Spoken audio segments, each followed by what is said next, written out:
Welcome everyone to our first PED Lunch Learn of the year. I hope everyone enjoyed a great holiday season and is back feeling refreshed and ready to learn. Also, welcome to those that are joining us for the first time. We hope that you find some relevant information in today's session to take back to your teams as well as for your own development. Today's Lunch and Learn will be about the municipal budget process. A few notes before we begin. This Lunch and Learn will be recorded, and please ensure that your microphones are muted. At the end of the presentation, there will be a Q&A session where we'll ask the audience to either unmute your microphones and ask your question, or you can use the chat function to write your question throughout the presentation. And with that, it's my pleasure to introduce Marty Hazell, Director of Strategic Initiatives, who has vast experience, over 30 years of working with municipal budgets, to share his expertise with us today. So grab a hot coffee and something to eat and get ready for a journey of learning about the municipal budget process. Over to you, Marty, whenever you're ready. Thanks, Sylvia. And again, Happy New Year, everyone. This is our first Lunch and Learn of 2021. I hope everybody's staying safe and healthy. And, for a number of years, we've been trying to develop a learning and development culture in planning and economic development. We've been talking to staff and trying to find out what they would like to know as part of their learning journey. And we've been consistently told, focus groups and in the hallway, that people really want to understand more about how to handle the challenges of working with city councillors and about municipal budgeting. So today, for those that would like to gain some more insight into how city budgets work, we're going to discuss the basics of municipal budgeting. And again, I'd like to introduce Sylvia, who's on the line. And if you have any questions, submit your questions on the chat for Sylvia. We also have Jason Thorne and a number, if not all, of our directors from our DLT to help us with any questions that come along. So welcome, and let's go.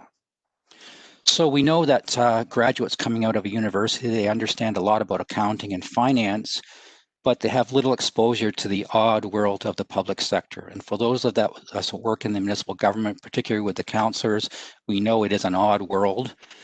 And so, we know that people coming out of finance programs, they just need to get a good understanding of the political environment in which we work. So we know how to crank the numbers, and we know about accounting and finance and how to do budgets, but it's a different world that we work within those budgets. And even for me, and before you get going, I remind you that Sylvia's keeping track of the chat. I can imagine Jason's diligently typing some comments there. As Sylvia said, I have over 30 years of experience in budgeting, but it hasn't always been that way. When I was very young, I had taken some finance and accounting courses, and I knew how to balance books, but I knew nothing of the municipal budgeting world. All I knew is when Murray Main, the director of traffic, would walk by me in my cubicle here, and he said, well, we get paid for another year. I saw him go into meetings with piles of paper under his arm, and then he said, okay, we get paid again for another year. That's all I knew. And so for me, gradually, I moved up in the organization. I got a little bit of budget responsibility and more over the years. For me, it was always about politically sensitive areas. I had school crossing and parking, a lot of revenues, a lot of expenditures. So I was thrown into the deep end very quickly. And many of you will as well. The world is moving very fast, and you want to move up, and you're going to get dropped into it. Hopefully this will help you about a little bit of insight, get you started in your learning journey to understand the municipal budgets. And even experienced leaders coming into the organization, coming into municipal government. There's Ken Leaders. He looks really angry there. But Ken was a senior leader in policing for many, many years. And when he came to our organization, he said it was really a big shift for him in terms of municipal budget. He said it was like learning a new language. Brian Hollingsworth, a senior consultant for many, many years, came into the municipal sector. And he said, I struggled to adjust to the different rules and constraints. One has to balance a lot more objectives. So you'll see when we go through this, it's not just about balancing the numbers. There's a lot of different perspectives that people look at our budgets from. And it's a challenge for anybody getting into this world, even senior leaders coming out of other organizations into government. And even for the best, here's smooth Jason here. He never gets rattled. Jason came to us as a senior leader in the private sector, and he said he was like a deer in the headlights. Trying to get to speed on the budget process in a political world was like drinking from a fire hose. So even the smoothest cats get frazzled when they come into the government, because it is a different world when we're trying to get into our budgeting process. So that's what we're going to talk a little bit about today. So first, let's just remind ourselves of the difference between business and government. Business is funded by profits. Government is funded by taxpayers. And so it is we are a big business, but we get our funding a different way. So the private sector, they're always concerned about maximizing profit, whereas we're concerned about providing public services. In the private sector, there's competition, and we have very little competition in government. Private sector is supported by revenues. We're supported by taxpayers. And the private sector is led by an owner and a board of directors who make decisions about their products and services. And for us, council is our board of directors who make decisions about the services that we provide. City Council, as our board of directors, they have a big role in making decisions, and every day they're making decisions affecting the community and quality of life, and they're concerned about doing good for the public, not about maximizing profits. And as a City Council, our board of directors, they have three roles. They represent their constituents, they make decisions for the community, they pass laws, they pass bylaws, and then they manage the corporation of the City of Hamilton. So as part of that, they do things like appointing the city manager. They have to make day-to-day decisions on union contracts, how much we're going to get paid, and they have to adopt an annual budget. And they must, by law, appoint a treasurer who's responsible for handling all of the financial affairs of the municipality on behalf of council. And our treasurer is the general manager of finance, Mike Zagaric. So he oversees all of our budget process. He's the lead in front of council for all of the financial matters for the corporation. So what's a municipal budget? It's an annual prescription of the costs to provide services to the community. It's a projection of our expenditures and revenues. So right now in 2021, we're looking at what we spent in 2020 and trying to figure out what it's going to cost to provide the same services for 2021, because costs of heat and hydro and wages, everything goes up, as well as our revenues. We have lots of revenues in PED. We have parking fines and fees and license fees and all kinds of application fees. So we have lots of revenues come in. So it's a projection of what we think we're going to spend and what money we think we're going to bring in during 2021. It's used to calculate property taxes. It's a legal requirement. The Municipal Act says that every municipality has to prepare an annual budget. And it's a communications and stakeholder engagement tool. It's used to inform and educate citizens about budget issues and pressures. And it's also an opportunity for the public to have input on services and service levels. And there's a section in the budget process we're going to talk about where the community can have a say on all of our service levels. It's a management tool. It establishes service levels and our spending limits on programs. And for those of you, we're in meetings all the time, and when we have to look at doing something, we always refer, what have we got in the budget? How much can we spend? How many people can we hire? So it's a decision that we use every day when we're trying to determine what service levels we provide. And it also outlines the city's priorities. So here's an example from 2020 of how the tax dollars were spent on roads and waste management, administrative services, parks. And it's a communication tool for the public on our priorities. And the mayor always releases a statement.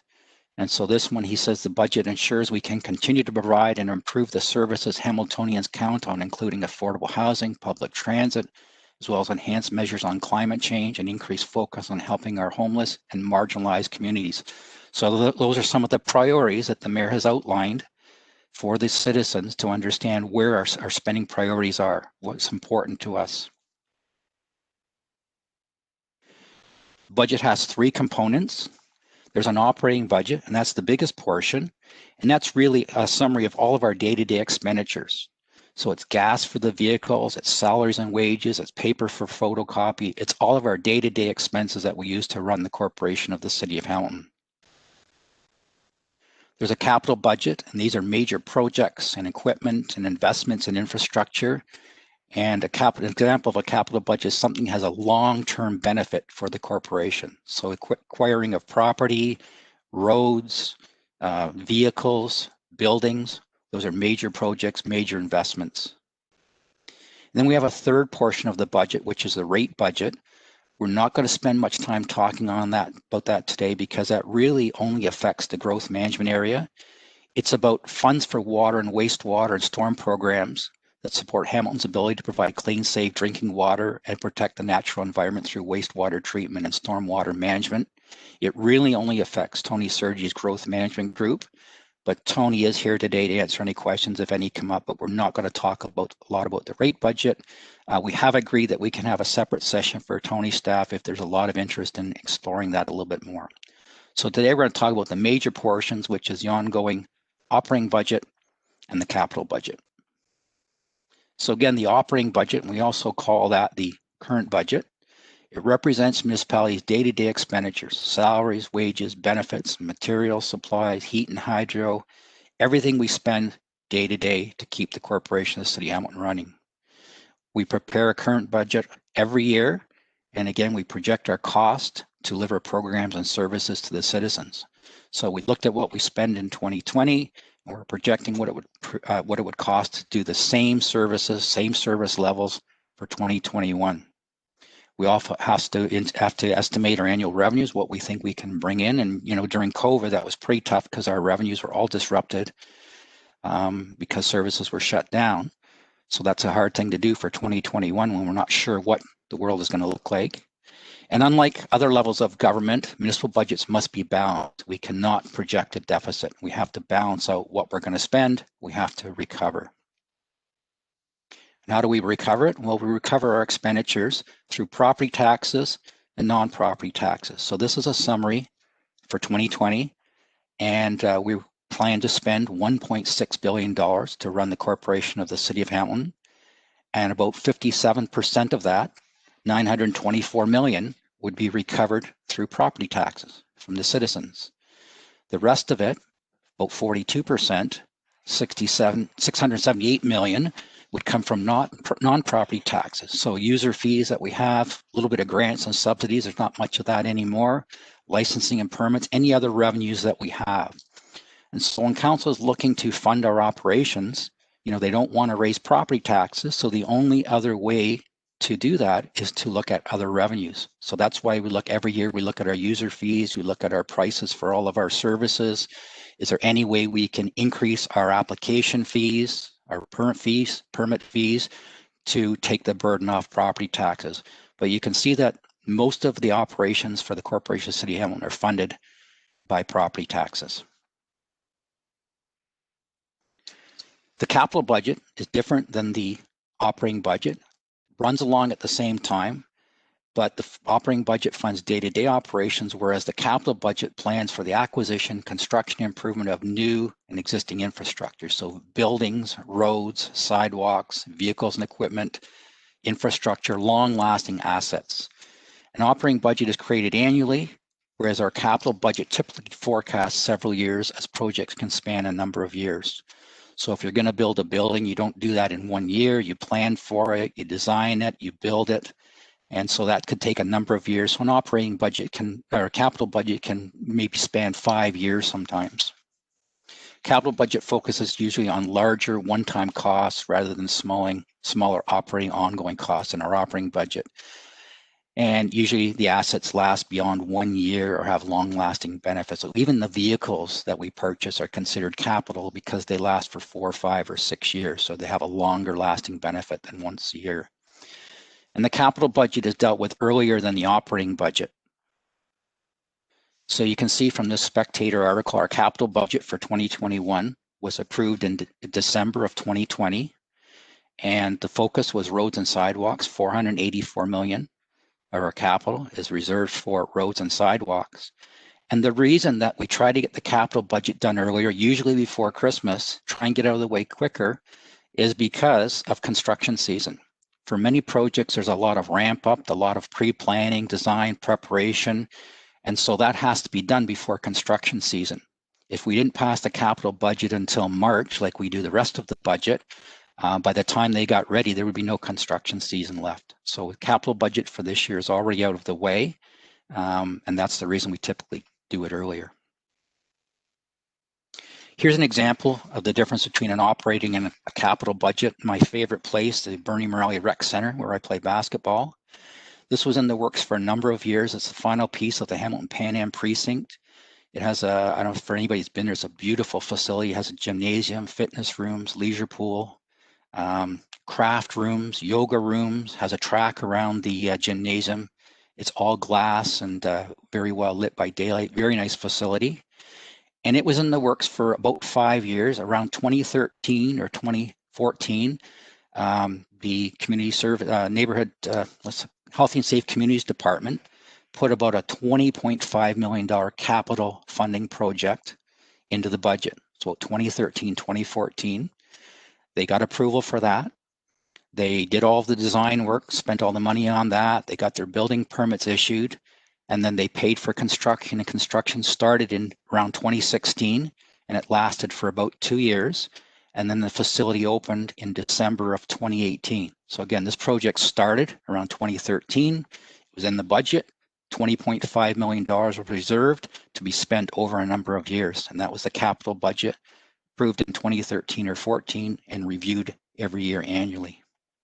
The operating budget would then take over in 2018 when the facility is open. Once the building's built, the investment's paid for, then they have to operate the facility through the operating budget. So that's all of the chlorine for the pools, the lifeguards, the attendants, heat, hydro, salaries and wages for the staff.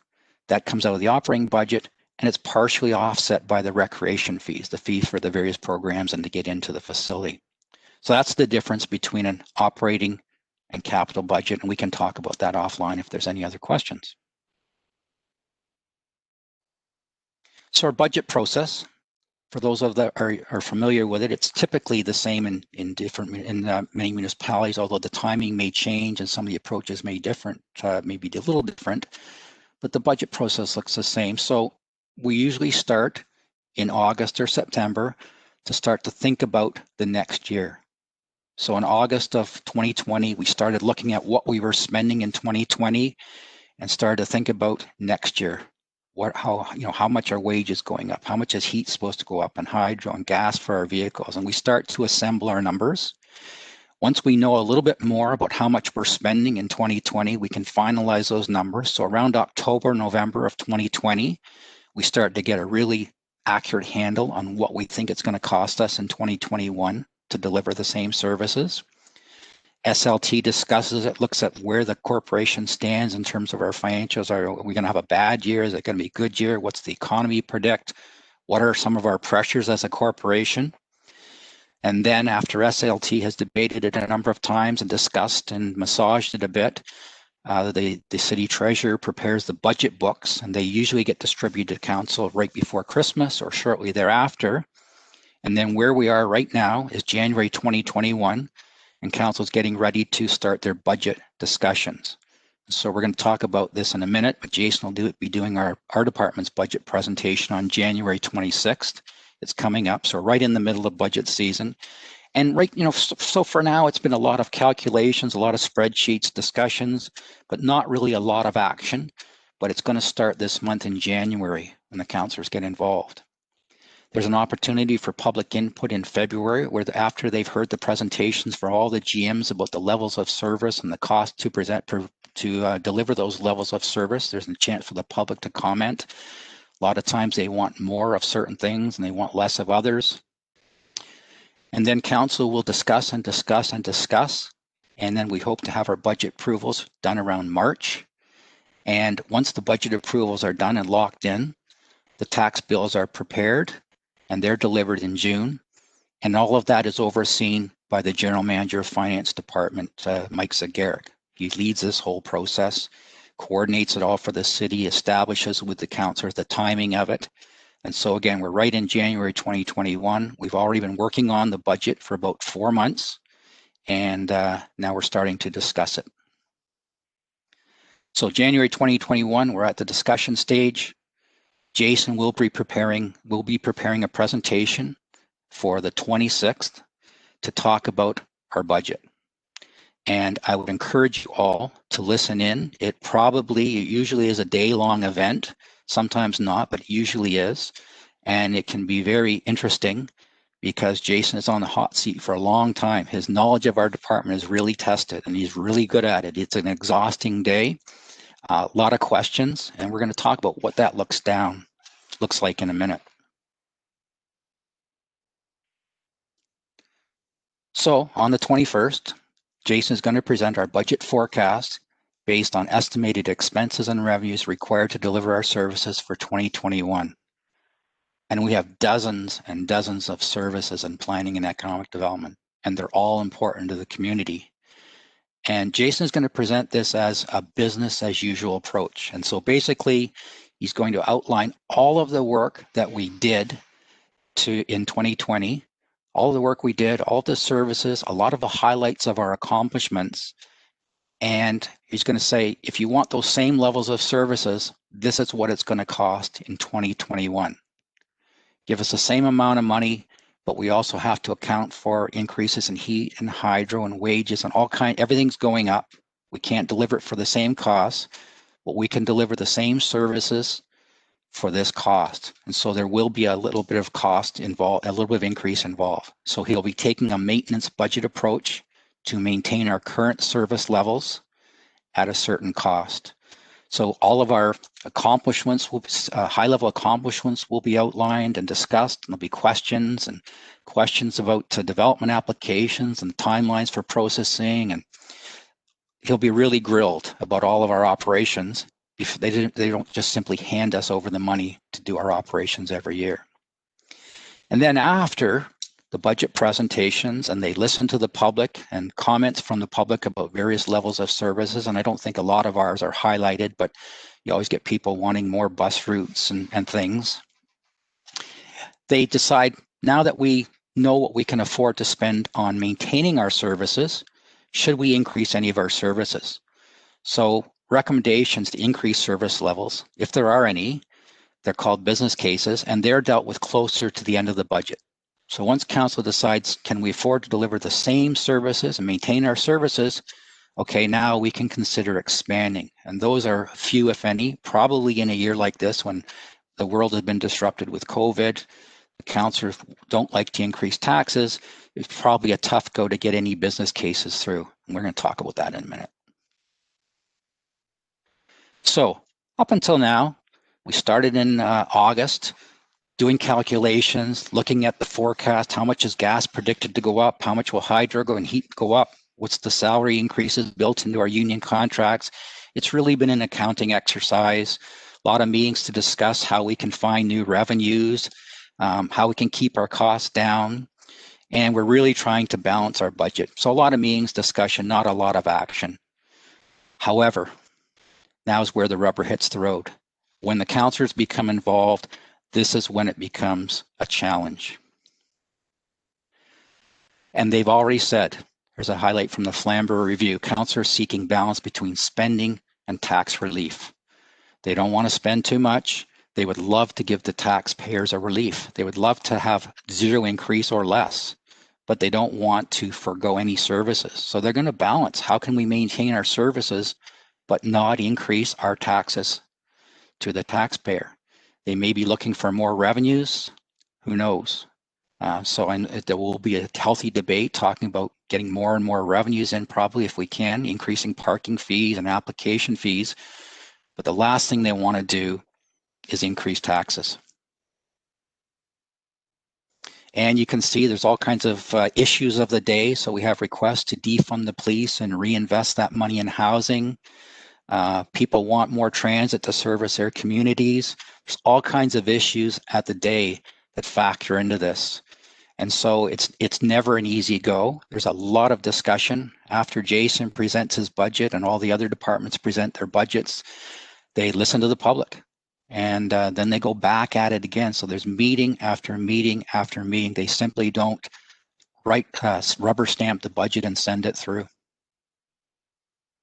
So at Jason's budget presentation, while he's presenting all of our important services, and we're all proud of our services, they're really important to the public, in council's mind, they're saying, what is good for the public? They have to be concerned about optimizing the public good. They're looking to fund sometimes competing priorities. So is it housing versus policing, right? Who's using those bus routes that we're spending the money on? Are my taxpayers in my ward? Remember, we have 16 members of council, and while we have strategic objectives, those councillors all have issues in their wards, and sometimes they compete. So a lot of discussions, a lot of trade-offs, a lot of compromises, but there's a long process to get through. And they must also be concerned about overspending and minimizing losses. They want to make sure we're operating the most efficient manner, we're getting the maximum out of our revenues, because they don't want to put the burden on the taxpayer. So council very thoughtfully discusses these issues. Council's role is to think through each and every issue and to determine where it wants to take the community. So again, in the private sector, they're concerned about maximizing profits. From here, as Brian said earlier, there's a lot of different objectives to look at. They want to keep taxes down. They want to think what's right for the community, what's best for my particular constituents in my ward. So virtually every member of council is heavily engaged in the budget process. And there's questions and discussions. And sometimes we're asked to write reports back for more information. This does not happen overnight. It's a long process.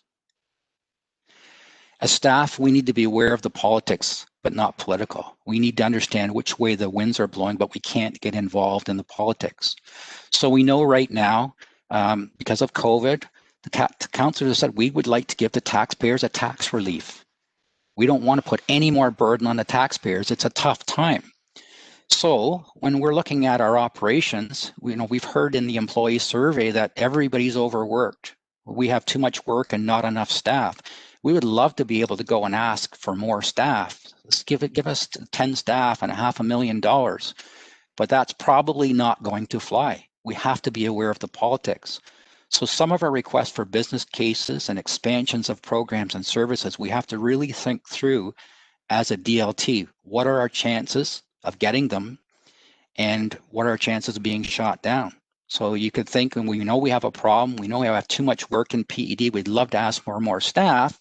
That's what the employee survey told us. But if we go and ask for the staff, we're probably not going to get it. And the problem with that is once you're shot down, council doesn't like you to come back every year and keep asking for the same thing. So we have to have several years in between before we can go back and ask again. So we have to really be aware of the politics and not be political when we're preparing our budget and trying to outline our services and our needs. And we have to remember that these councillors are representing their constituents, and sometimes it's personal. They want to get their jobs back. They want to get reelected.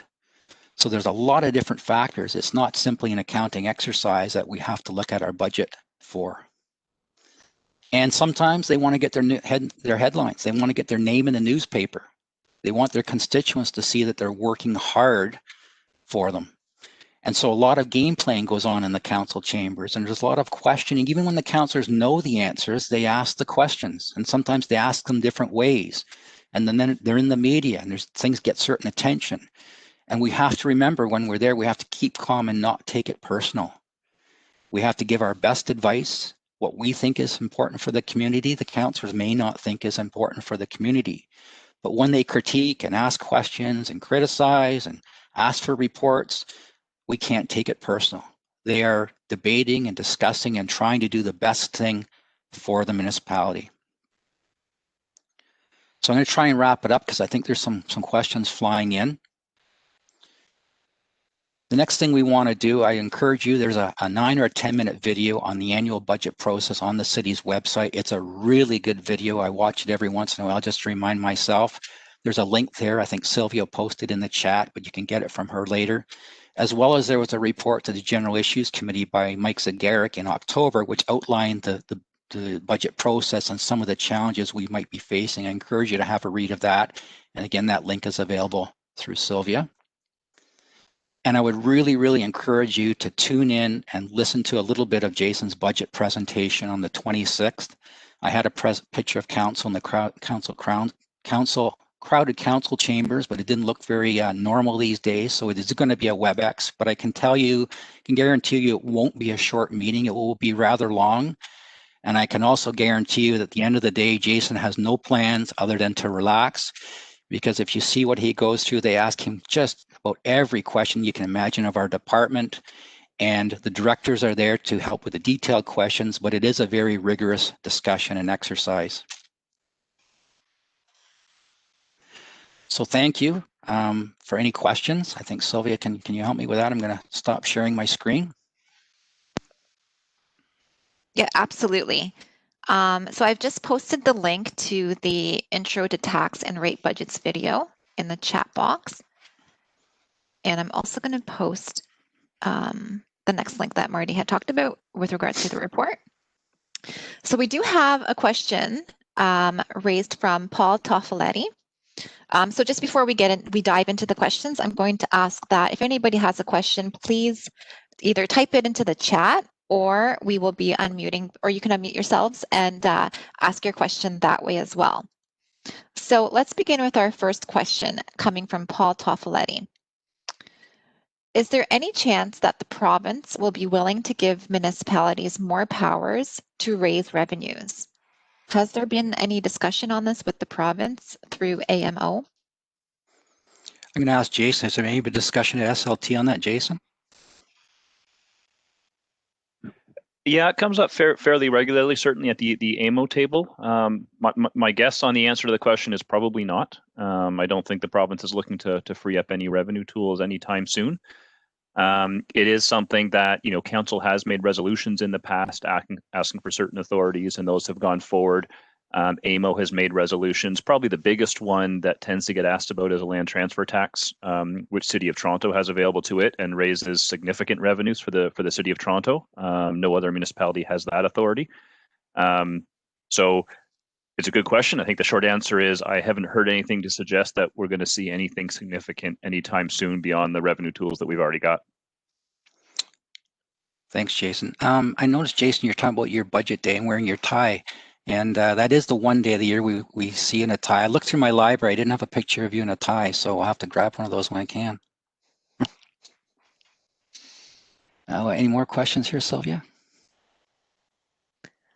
I don't see any questions in the chat. I'm wondering if anybody has a question through Mike.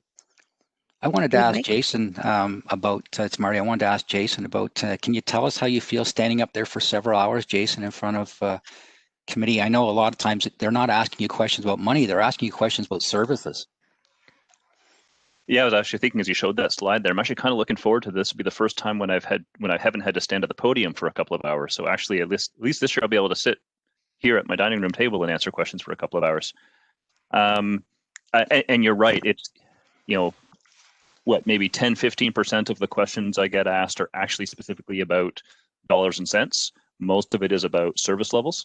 And actually, if in terms of the budget presentation, even though the number of slides is probably split roughly evenly between slides that are about services and slides that are about the actual dollars of the operating budget, I probably, in terms of the time I spend speaking to the slides, I'm probably something like 80% on the what I call the front end, which is all our KPIs, our work plan highlights, all those sorts of things. And then I spend relatively little time actually going through the dollars in the operating budgets because just that does tend to be what council is most interested in. Is they want to know about development activity in the city and how much development activity have we had, how much do we forecast we're going to have, how many small businesses we supported getting started up, how many film permits are we issuing. Those are the kinds of things that they want to ask questions about. Thanks. I remember one of my last years in parking, I answered questions for 2 hours and not one was related to the budget. They were looking for more revenue. So can we put parking meters on this street? Can we increase our fines? They were asking questions like that, but it wasn't related to the budget per se and their budgets that we had presented. Sylvia, I'm going to let you go through the questions here. I see a bunch popping up. Absolutely, and I agree. I always try and watch the budget presentation that Jason does every year. It's always very informative and sort of a telling sign of how the year is going to go. So our next question is from Melanie Pham. Has the province given any financial assistance to municipalities to help meet budget shortfalls this year? Yeah, I can answer that one if you want, Marty. Okay, and the short answer is yes, quite fairly significant. And actually, if you look at our 2021 budget, we are essentially budgeting to maintain our historical revenues. The only reason we're able to budget that in 2021 is because the actual true revenue shortfalls are offset by some of the provincial and federal grants, COVID grants and subsidies. So, for example, our biggest hit in our department in terms of revenues through COVID has been parking. both parking, meters, monthly passes, ticket revenues, all of that sort of thing is way, way down for obvious reasons. But if you look at our 2020 budget year end, as well as our 2021 forecast, you don't see a big millions of dollars of shortfall because we're being essentially compensated by those federal and provincial programs. If it hadn't been for that, we'd be having a really different budget discussion in 2021, because I don't know, I got to think that, PED would probably be at 15%, 20% budget increase to make up for those revenue shortfalls on the property tax, if that's what we were having to do. So yeah, there's some significant provincial and federal dollars that both helped us balance the books in 2020 and are helping us to not have to do radical property tax increases in 2021. So I'm seeing another related question here from Chris Redford. It says, how are we projecting revenue for 2021? Is it different from other years? So are we projecting our normal revenues and hoping to be subsidized, or are we peeling it back a little bit, knowing that activities like parking is less? And so what the sort of the big revenue generating areas of the department have done, so that's parking, that's business licensing, development approvals, anybody that sort of is generating fee revenues. We sort of did what do we think are realistic in the COVID world revenues are going to look like in 2021, and then the gap between that and what our normal business as usual revenues would have been, that's being offset by those federal provincial dollars. So we did a realistic scenario, and then we essentially topped it up with the federal provincial dollars, so that what actually appears in our budget book is relatively consistent revenues that we experienced in the past. So we haven't had to again raise property taxes or make radical cuts to our budgets in order to make up that difference. Good.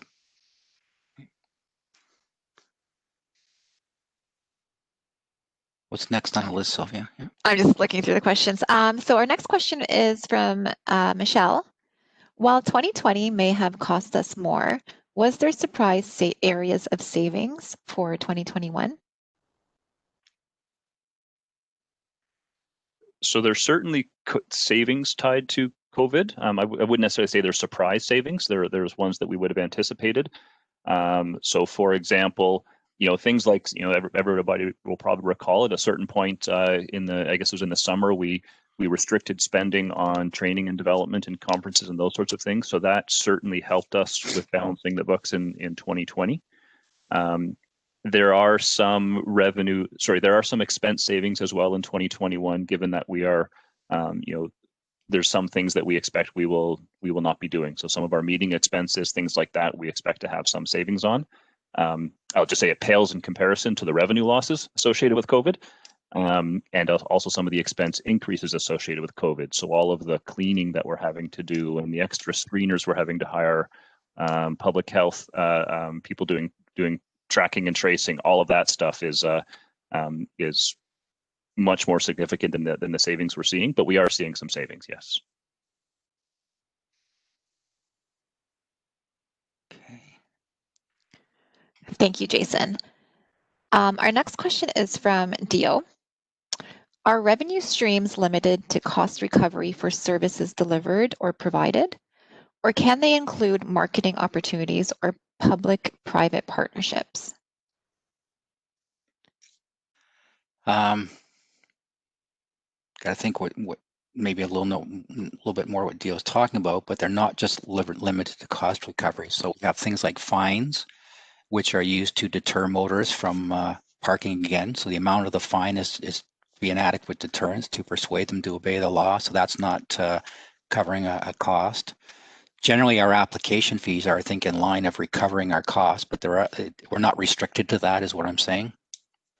Yeah, and I'll just add to that, Marty. Yeah, some are, some aren't, I guess, is the short answer. So yeah, as Marty said, things like fines, you can build in a deterrent factor into those fine rates.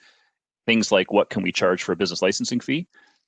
Those are provincially regulated, so we can't turn a profit on a business licensing fee. We can only charge the amount of the fee that is required to administer the licensing bylaw. Same with building permits. We can't, they can't be profit generators.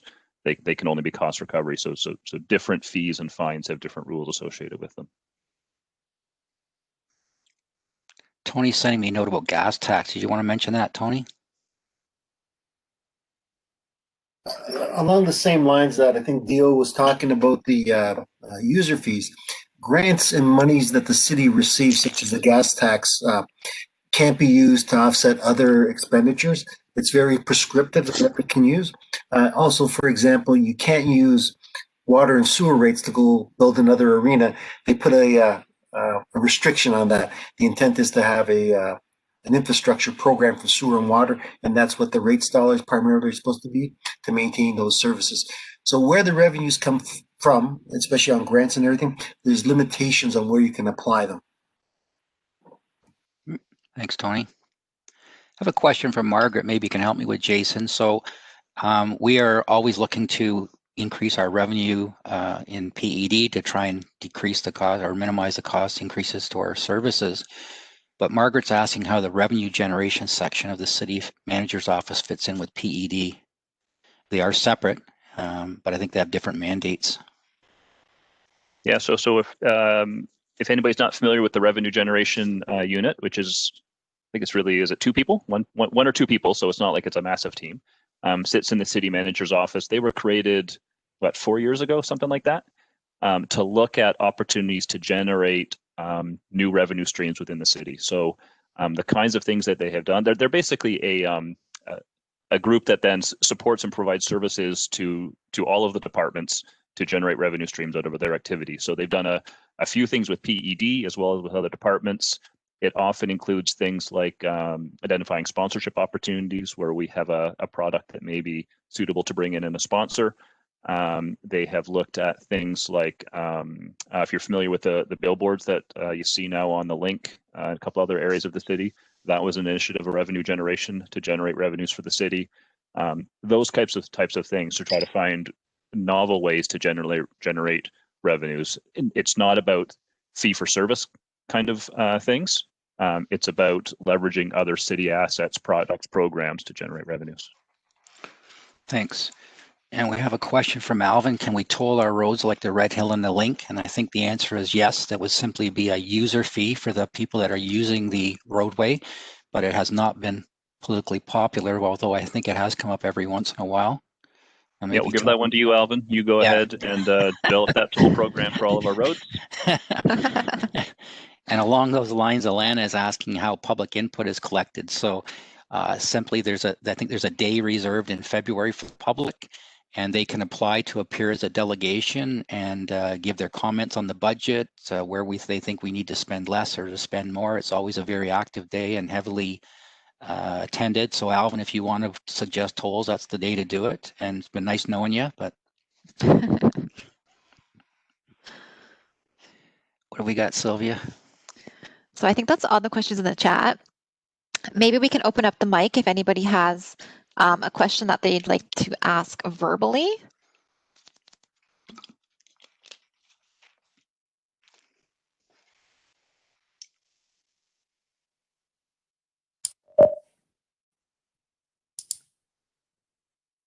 Okay, it doesn't look like it.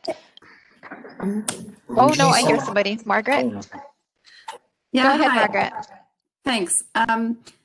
So given that a lot of us have been working from home, not all, but a lot of us have been working from home, I'm just wondering whether there are any office expenses that have been, where we have saved some money, and whether that is an indication of any future changes in how we use our offices and maybe budgetary impacts to that.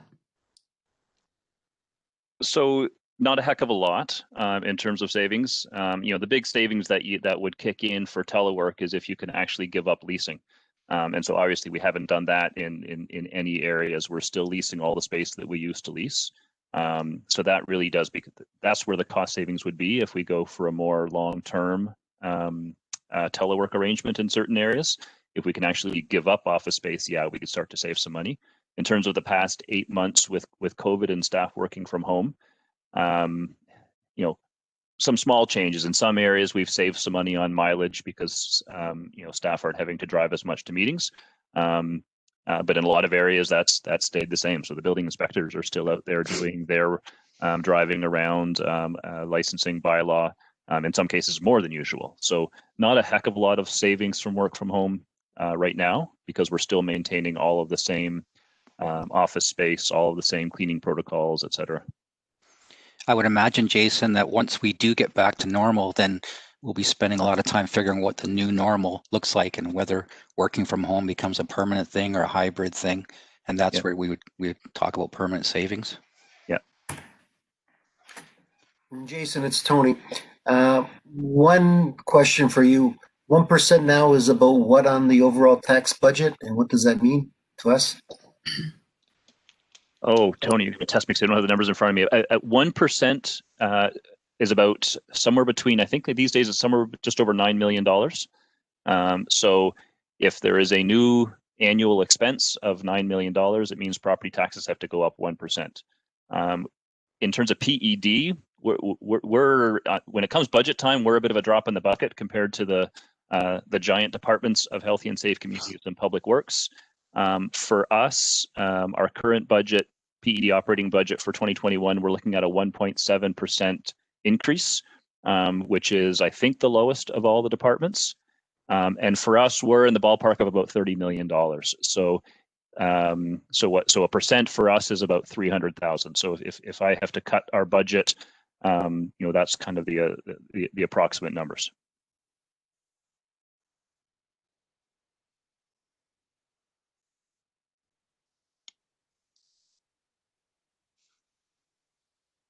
Okay, are there any other questions?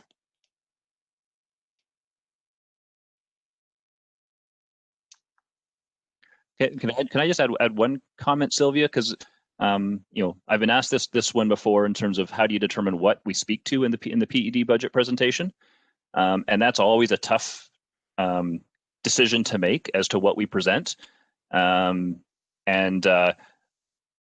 We've been relatively consistent in the last few years. DLT does go through the budget presentation. We actually just did it this week to go through the draft to make sure that we are, to decide what we're going to share with council. Council doesn't want me to go up there and present for 4 hours. They generally want a relatively brief presentation and then lots of time for Q&A. And then the other thing is, that they're not looking for an annual report where we just talk about, here's everything that we did in 2020, here's everything we're going to do in 2021. They really want us to focus in on stuff that actually has a budgetary impact. So that's why the focus of the presentation tends to be more on things that are big revenue drivers for the department. We tend to talk a lot about development approvals because of that. And then with our department in particular, they really want to know about, the work we do is so important to driving assessment growth in the city. They really want to know a lot about, again, development activity, the infrastructure that we're delivering, those kinds of things. So I'll say that I always kind of, at the end of the day, after the budget presentation, I always feel a little bit bad because there's whole areas of what the department does that I won't have spoken to. And I always feel kind of bad about that because I want to sort of brag about everything we do as a department. But it is sort of, it's not supposed to be sort of an annual report, and council does get a little bit cranky in past years when if a GM gets up there and just does here's everything we do. They want you to be kind of strategically focused on the stuff that are real budget drivers, things that are significantly different this year than previous years. So those service areas that are kind of just continuing on, no major difference in their budget. I tend not to spend a lot of time talking about those things. I'll talk about things that are having a significant budget impact. So that's always a tough one because again, it'd be nice to have the chance to just speak to council about an annual report. Here's everything we do as a department, but that's not what the expectation is.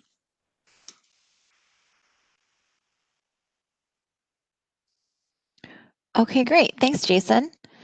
So if there's no more questions, this brings our PED Lunch Learn to an end. Thank you to our speaker, Marty Hazell, for the presentation. And thank you, Jason, for helping us with the answers as well at the end of the session. And thank you, everybody, for being a great audience. As always, if you have a project or initiative in mind that you're working on and you'd like to showcase in a PED Lunch and Learn, please feel free to reach out to myself or Marty or any member of the Employee Engagement Committee with your idea. We always welcome new ideas for topics and are always searching for projects that are happening so that we can showcase them with the rest of staff in PED. So with that, enjoy your day and have a great weekend, and see you next time. Take care. Thanks, Sylvia. Thanks.